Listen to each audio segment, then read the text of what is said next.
A continuación les voy a presentar mi equipo. A nosotros nos tocó exponer el tema de modelos para el desarrollo de las relaciones sociales. Mi equipo está integrado por Karen Adriana Gómez Rosado, Neiva Madaí Vidales Caballero, Enid Torre Flores y su servidora Vanessa Martínez Uriarte. Pueden ver, mi tema es el primero, que es el juego de roles, y les voy a explicar un poco de qué se trata. ¿Qué son los juegos de roles? Bueno, son herramientas de participación activa del alumno que facilita el aprendizaje cooperativo y que, además, demuestra ser más efectiva que los métodos tradicionales para la formación de las competencias. El juego de roles, como técnica de aprendizaje, tiene su origen en la presentación teatral. Sin embargo, su utilidad va más allá de la mera representación de papeles en un. Pues se puede decir que el juego de roles es una técnica de enseñanza-aprendizaje mediante la que de un modo cooperativo los alumnos aprenden jugando y experimentando y el profesor enseña reforzando el aprendizaje. Los juegos pueden ayudar a desarrollar las cualidades o habilidades tanto psicológicas como cognitivas, físicas o sociales, por lo que se han ido incorporando poco a poco a las aulas como complementos curriculares y pues mediadores del proceso de aprendizaje. Los estudiantes pueden aprender de la interacción con el resto del grupo y el acercamiento de posturas, puesto que los miembros del grupo pueden depender unos de otros, se ayudan entre sí y asumen la responsabilidad del éxito o del fracaso común. Aquí las actividades cooperativas permiten al individuo llegar a dominar tareas que antes era incapaz de realizar de manera individual. Estas actividades contribuyen a crear entre los participantes el desequilibrio cognitivo necesario para que se den los procesos de asimilación y acomodación de la construcción del conocimiento. Esto, ayudando con ello a desarrollar la habilidad cognitiva individual de cada uno de ellos. Para el desarrollo de esta técnica, el reforzador, que en este caso es el profesor, proporciona a los alumnos la información suficiente sobre la situación, el problema o el conflicto, así como las características más relevantes del papel que van a representar. Podrían ser responsabilidades, carácter, emociones, preocupaciones, objetivos, etc. Se dice que esta técnica es muy válida para ayudar a entender un problema y desarrollar la empatía, la posibilidad de ponernos y comprender la situación de los demás, por lo que favorece la cohesión del grupo. Es una de las actividades más indicadas para saber defender ideas que no necesariamente coincidan con la propia. Para aplicarlo, se necesita que el profesor motive a su realización y que haya un clima de libertad, de diálogo y respeto en el aula. Con la práctica continua, los alumnos pueden llegar hasta reconocer sus sentimientos, actitudes, valores y, sobre todo, entender sus conductas. Asimismo, permite aceptar a los demás, resolviendo conflictos y asumiendo la responsabilidad de la toma de decisiones. Es por ello que se dice que es una herramienta muy útil para el desarrollo de la docencia. He llegado a la parte final, a las conclusiones, y me gustaría hablarles un poco acerca del juego. Los juegos se han constituido como una poderosa herramienta de aprendizaje de conductas y actitudes necesarias para el eficiente desarrollo sociocultural, se dice que es una actividad fundamental para el desarrollo humano. Comúnmente nosotros jugamos para divertirnos, para entretenernos. Sin embargo, hay quien afirma que se juega principalmente para aprender, aunque esta sea una intención inconsciente. Otros pueden considerar que el juego es una actividad voluntaria, primordialmente social, en la que se está relacionado con otros y se aprenden de pautas de comportamiento, valores y cultura. En el ámbito educativo, se considera que tiene importantes funciones, entre las que destaca ser un medio fundamental para la construcción del lenguaje y el pensamiento, producir una sensación continua de exploración y descubrimiento, reducir la sensación de gravedad frente a errores y fracasos, implicar cierta participación activa del jugador y desarrollar la creatividad. En definitiva, se puede afirmar que el juego constituye una estrategia fundamental para estimular el desarrollo integral de las personas en general. Aprendizaje cooperativo. Es el empleo didáctico de grupos reducidos en las aulas, en donde los alumnos trabajan en conjunto para maximizar su aprendizaje y el de los demás. Los grupos formales suelen durar varias semanas y los informales 1 hora de clase y los de base 1 año o más. Los objetivos son promover el trabajo en equipo, que el alumno se siente valorado dentro de su diversidad, aprender a respetar las opiniones de otros compañeros y despertar un sentimiento de empatía entre ellos. Los elementos que lo componen son interdependencia positiva, ya que todos los miembros del equipo tienen una tarea específica y la suma de estas completa la estructura global de la actividad, dependen unos de otros. La responsabilidad. Justo llevar a cabo de forma eficiente y eficaz esas tareas para lograr el objetivo común.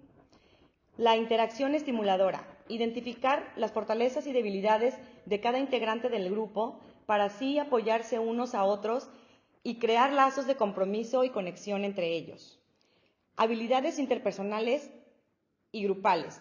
Están dirigidas a que los alumnos sean capaces de tomar decisiones, lograr comunicarse efectivamente para el manejo y resolución de conflictos y generar un clima de confianza dentro del grupo. Evaluación. Esto les permite tener un punto para modificar y analizar constantemente las tareas que vienen realizando y tener una retroalimentación. En cuanto a la metodología, hay roles específicos entre los miembros del grupo. El coordinador es el que se encarga de las tareas que deben hacerse y cuáles deben realizarse en cada momento. Dirige las evaluaciones del grupo y anima a que todo el equipo termine su tema. El portavoz es quien está en directa comunicación con el profesor, presenta las tareas del grupo, responde a sus preguntas y aclara las dudas con él. El controlador supervisa los tiempos y el nivel de ruido del equipo al trabajar en el aula. Vigila que todo esté limpio y ordenado al finalizar el trabajo y custodia los materiales. El secretario recuerda las tareas a los miembros del equipo, tanto grupales como individuales, anota el trabajo realizado y comprueba que todos cumplan con sus tareas. Las técnicas de clase pueden ser folio giratorio, juego de palabras, lápices al centro y la técnica 1-2-4. Aprendizaje de laboratorio. Aquí les presento un esquema en el cual nos muestra los problemas, el laboratorio participativo y tiene agentes, los cuales son la comunidad, la academia, la iglesia, el gobierno y las asociaciones. De este se desprenden acciones como el contexto social y el laboratorio. ¿Qué es el aprendizaje de laboratorio? Podría decirse que el laboratorio social puede ser entendido como el lugar de experimentación, de trabajo y de producción, en el que la academia y la comunidad se asocian con el propósito de interpretar y resolver mediante la mutua cooperación los problemas del lugar en los que la comunidad habita. Aprendizaje de laboratorio en la escuela. La práctica del laboratorio toma diferentes nombres, sin necesidad de cambiar su concepción. Estos significados dependen del contexto en el cual esté inmerso. Por ejemplo, trabajo de laboratorio, trabajo práctico, prácticas de laboratorio o prácticas experimentales. Todos estos son utilizados en el contexto para desarrollarse. Sin embargo, se debe tener presente que referirse al laboratorio no debe limitarse únicamente a un espacio físico. Características de la práctica de laboratorio en la adquisición de conocimiento.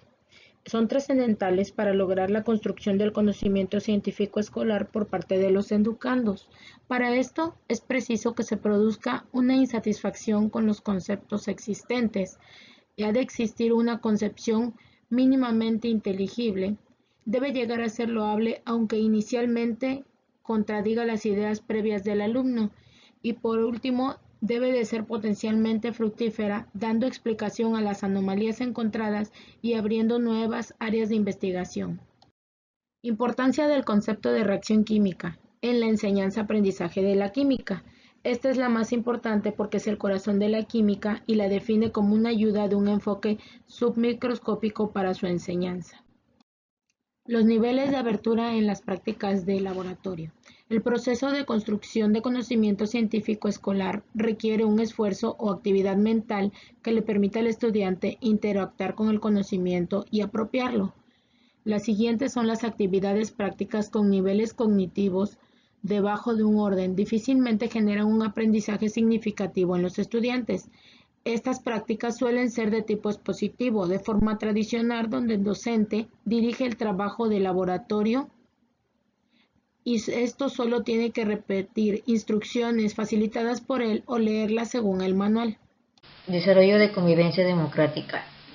En este proceso de investigación es fundamental delimitar el estudio de posibles relaciones con otros temas de interés. En ellos se puede comparar métodos de producción académica y de manera establecer comparaciones con otros conocimientos paralelos. Compararlos, la información ensayada, generar la demanda de nuevo conocimiento y ofrecer nuevas posibilidades de comprensión. Momento inicial. En esta fase es necesario tener una claridad del tema, investigar, definir problema, a partir que sea inicial en las orientaciones sobre su búsqueda. Pueden tener selección, organización, disposición de fuentes de información o de algún propósito de planear y emprender una revisión sistemática de ella. El momento heurístico nos habla de la búsqueda de la cual podemos indagar, encontrar y descubrir en documentos como fuentes históricas, digitales, en algunas informaciones para realizar una revisión de procesos, en el cual podemos identificar resoluciones para unos problemas específicos en diversos ámbitos científicos.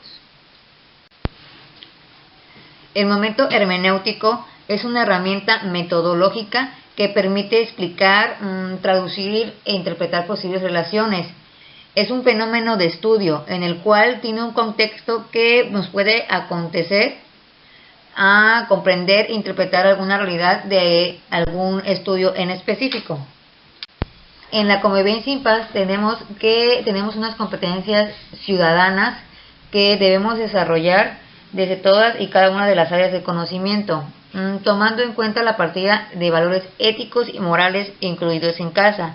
Es claro que es un reconocimiento de las vulneraciones y podemos encontrar en todas las comunidades educativas.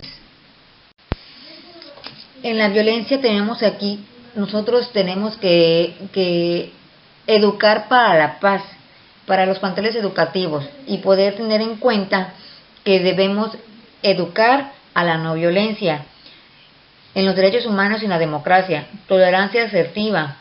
Tenemos que mejorar sin duda alguna el contexto y la reducción consciente de las alteraciones personales para poder tener y lograr y prevenir la violencia y lograr una buena resolución pacífica y conflictos mediante el autoconocimiento de ella.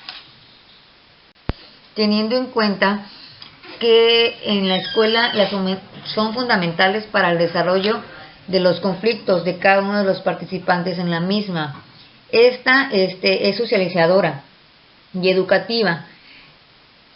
Debe basarse en transformar la violencia que se genera en los conflictos y educar una paz entre ellos para poder tener una buena fundamentación en ella. Bueno, en conclusión tenemos la comprensión problemática que es presentada en ella y en ella nos encontramos con dichas estrategias que se han agrupado y se han clasificado, que son las estrategias de prevención, las estrategias de participación y las estrategias de intervención, entre otras estrategias que podemos encontrar en ellas. Y por mi parte sería todo.